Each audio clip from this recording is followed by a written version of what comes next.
जिस हेलीकॉप्टर के चलते गई रईसी की जान, उस हेलीकॉप्टर का खुला कैसा राज। 50 साल पुराने हेलीकॉप्टर का अमेरिका से क्या कनेक्शन। ईरान के लिए एक बेहद बुरी खबर रविवार को सामने आई।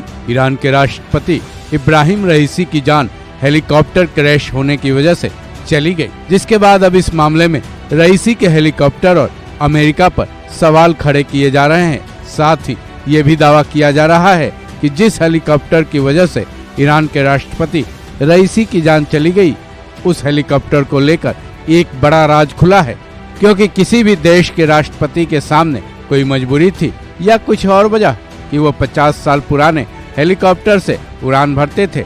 वहीं इस मामले में अमेरिका का भी नाम उछल रहा है। विदेशी मामलों के जानकार रविंदर सचदेव ने भी इस पर सवाल उठाए हैं। चलिए पहले उनकी बात सुनते हैं।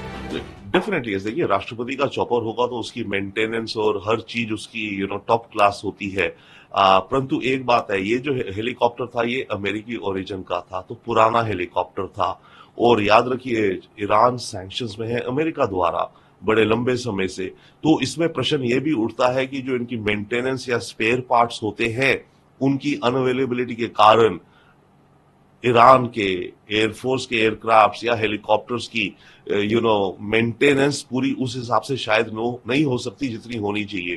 परंतु फिर भी जो प्रेसिडेंट को कैरी कर रहा है हेलीकॉप्टर, वो आई थिंक ईरानियन अथॉरिटीज के अकॉर्डिंग तो फुल्ली प्रॉपरली टेक्निकल रूप से पूरा स्ट्रांग होगा, पूरा फिट होगा, तभी उसको वो उड़ाते हैं। क्योंकि अपने टॉप ऑफिशियल्स को वो किसी ऐसे अनमेंटेन्ड या इल इक्विप्ड हेलीकॉप्टर से नहीं ट्रांसपोर्ट करेंगे।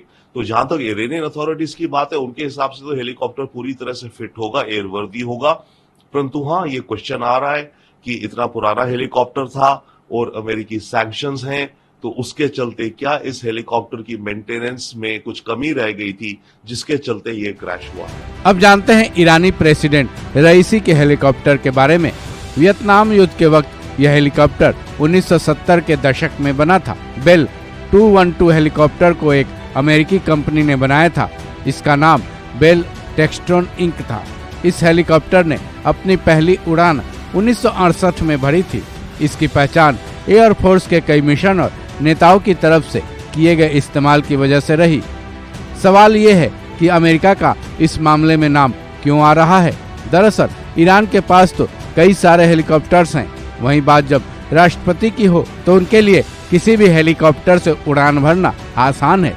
लेकिन मीडिया रिपोर्ट्स के आधार पर खुलासा हुआ है कि अंतर्राष्ट्रीय पाबंदियों की वजह से इस हेलीकॉप्टर के पार्ट्स नहीं मिल पाते थे, जिसकी वजह से इसकी खराबी को ठीक करने में काफी कठिनाई होती थी। दुनिया के कई देशों की तरफ से पाबंदियों वाले देश में अमेरिका का भी नाम शामिल है।